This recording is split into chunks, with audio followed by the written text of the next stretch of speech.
Сәлем достар, сіздермен бірге Пазл ТВ арнасы. Бүгінгі видеода сіздерге 2013 жылы шыққан «Судная ночь» фильмі туралы айтып беретін боламын. «Судная ночь» бұл жыл сайын болып тұратын дәстүр десе де болады. 2014 жылдан бастап басшылық адамдарды жылына бір-бірін өлтіруге рұқсат берген. Бұл заң адамдардың көбейіп кетпеуі үшін құрылған екен. Яғни бұл күні әділетсіздік көрген адамдар немесе басқа да себептермен бір-бірін өлтіре алады. Фильм басында Джеймс өзінің бай аймақтағы үйіне келеді. Ол байларға бұл күннен тірі шығу үшін қауіпсіздік қызметтерін ұсынған. Соның арқасында өзі де бай болып шығады. Джеймстің әйелі, баласы мен қызы бар. Отбасы бұл түнге қатыспайды және үйде тығылып отырады. Бұл түннің басталуына да бірнеше сағаттар қалды. Әйелі Джеймсқа қызы мен жігіті туралы сөйлесуді сұрады. Джеймс сөйлесуден бас тартты, өйткені қызы өзіне бірнеше жас үлкен жігітпен кездеседі. Бұл кезде қызы Зой мен жігіті Генри бөлмеде тығылып отыр. Олар үйге әкесі келгенін біліп, Генри терезеден қашуды шешеді. Мэри сыртта жүрген кезде Грейс есімді көршісін кездестіреді. Грейс оған сендерді аумақтағы бай адамдардың қауіпсіздігіне жауап беру арқылы байып алды деп естідім дейді. Ал Мэри бұл жай ғана өсек деп жоққа шығарады. Үйде баласы Чарли анасы Мэриға ойыншығын көрсетеді. Ол ойыншық арқылы адамдарды бақылауға болады. Отбасы тамақтануда. Зой әкесінің жігітіне қарсы болғаны үшін ашулы. Үйде тек Джеймс қана қуанышты, өйткені оның компаниясы осы жылы барлық конкуренттерін озды және де көптеген қызметтерін сатты. Кешкі астан соң Джеймс көрші үйге біреулердің жиналып жатқанын көреді. Бұл күнге барлығы дайындалуда. Джеймс керек болып қалар деп тапаншасын алып алды. Содан кейін өзі құрастырған системалар арқылы есік-терезелерді бекітіп жауады. Телевизордан қиямет күні басталды деп хабарлайды. Барлық отбасы өз істерімен айналысуда. Зой бөлмесіне келсе, Генриді көреді. Ол терезе жабылмас бұрын бөлмеге кіріп үлгерген екен. Ол қызға әкесімен еркекше сөйлесемін дейді. Бір кезде Чарли сырттан қара нәсілді адамды көріп қалады. Ол әлде кімнен қашып келе жатыр екен. Ол камераға келіп есікті ашуларын сұрайды. Чарли болса күзет системасын өшіріп, әлгі адамға есікті ашады. Бұны көрген Джеймс есікті қайта кілттейді. Сосын үйден жаңағы адамды көреді. Джеймс тапаншасын шығарады. Сол кезде Генри келіп, еш себепсіз Джеймсті ата бастайды, бірақ та тегізе алмады. Джеймс қорғану үшін Генриді атып тастайды.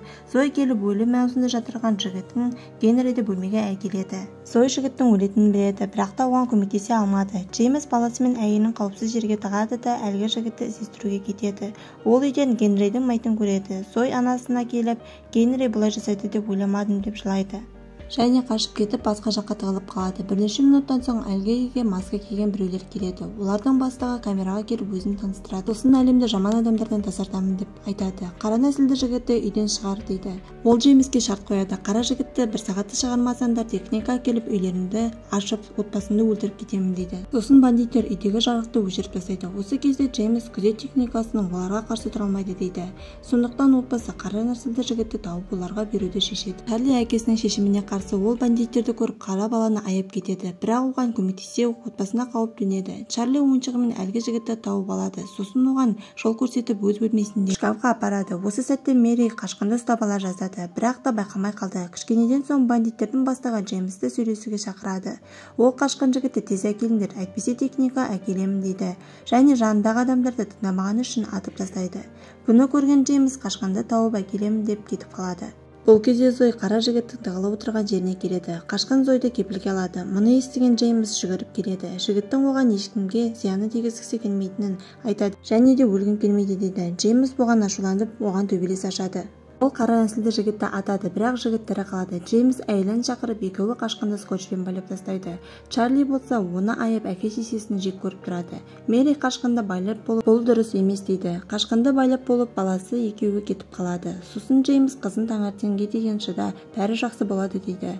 Қыз болса ештеңеде орнына қайтадан келмейді деп қашып кетіп қалады. Кейін қара жігіт Джеймске мені ұстап бер, сосын отбасымды құтқар дейді. Одан кейін Джеймс ойланып қашқынды ұстап беруге емес, оны құтқаруды ойлайды. Джеймске берілген уақыт бітті. Бандиттер ауыр техниканы әкеледі. Джеймс балаларды подвалға жасырады. Сосын әйелі екеуі қосылып бандиттерге қарсы шығады. Олар жоспар құрып тұрғанда бандиттер есікті бұзады. Кейін бандиттер үйге кіре бастады. Джеймс пен әйелі үйде жатқа білгесін оларға оңай тойтарыс беруде. Оларға қарсы шығып өлтіре бастады. Бір кезде Джеймске бандиттің бастығы келіп пышақ тығып алады. Әйел мен баласы әкесіне келеді. Бандит өздерін кінәлісіңдер деп оларды атып өлтірмек болғанда көршілері келіп бандиттерді өлтіреді.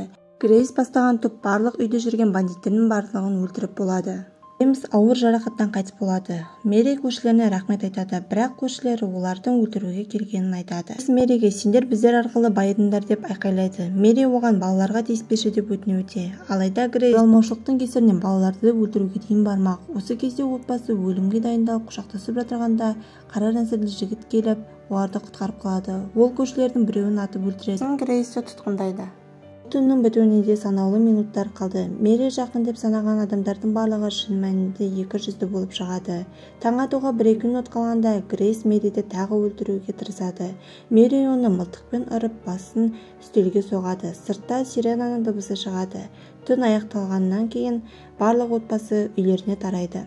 Отбасы қара жігітпен қоштасады. Соңында бәрі далаға шығып, быт-шыт болған қаланы көріп тұрады. Онысы каналға тіркеліп лайк баса кетіңіздер. Келесі видеода не туралы, қай кино туралы айтқанды қалайсыздар, комментарийға жаза кетіңіздер. Әрине, сіздердің өтініштеріңізді міндетті түрде орындайтын боламыз. Бізбен бірге болғандарыңыз үшін көп рахмет. Келесі видеода кездескенше сау саламат болыңыздар.